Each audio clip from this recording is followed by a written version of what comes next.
বেঁচে আছে।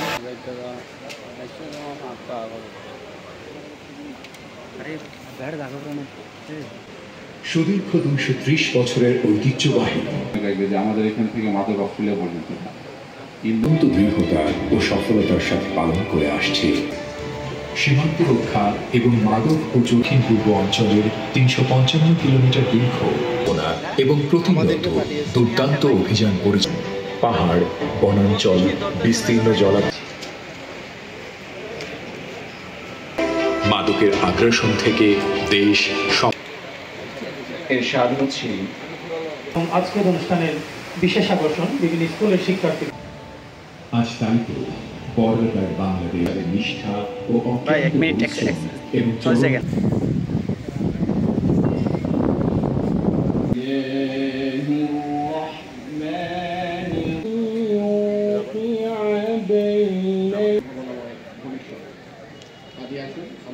আনুগত্য, নিষ্ঠা এবং শৃঙ্খলা, এই চারটি গুণ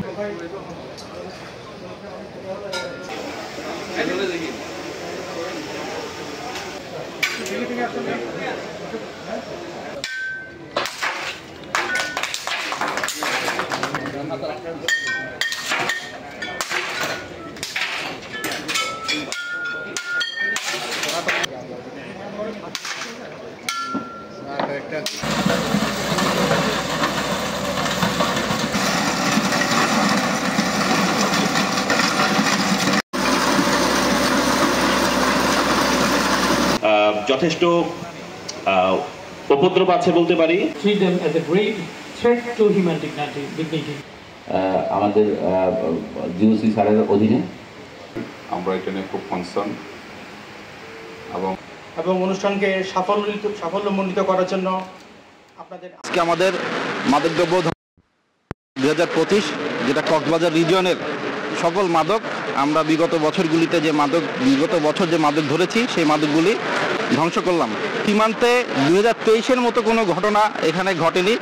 এখানে দুই একটা বিচ্ছিন্ন ঘটনা প্রায়শই এই সীমান্তে ঘটে থাকে এবং সেটার জন্য আমরা আমাদের যে সমস্ত সীমান্তে যে সমস্ত জনগণ থাকেন তাদেরকে আমরা সবসময় সতর্ক করি যে ঘটনা কী হচ্ছে, এবং বিজিবি সর্বদা সতর্ক অবস্থায় আছে যেন আমাদের দেশের কোনো জনগণ বা নাগরিকের কোনো জানমালের ক্ষয়ক্ষতি না হয় সেটা আমরা দেখব। মিয়ানমারের ওই পাশে যে ঘটনাগুলি ঘটছে সেটা নিতান্তই মায়ানমারের বিষয়, এগুলি আমাদের দেশে এর কোনো ইম্প্যাক্ট এখন পর্যন্ত নাই। কেউ বিপুল পরিমাণ ইয়াবা নিয়ে ধরা পড়তে চায় না, ধরা পড়লে তাকে যাবজ্জীবন জেল খাটতে হবে। এবং আপনারা জানেন যে এই যারা মাদকগুলি ক্যারি করে এরা ক্যারিয়ার, এরা কোনো গডফাদার না বা তারা কোনো প্রতিষ্ঠিত ব্যবসায়ী না, তারা 5-10 হাজার টাকার বিনিময়ে এই মাদকটা ক্যারি করে থাকে। সুতরাং এই 5-10 হাজার টাকার জন্য তারা তাদের জীবনটা সারা জীবন জেলের ভাত খেতে চায় না। এই জন্যই তারা আমরা যখন মাদকের জন্য ধাওয়া করি তখন জানে যে মাদক যতক্ষণ তারা না ফেলাবে ততক্ষণ আমরা পার্সু করব।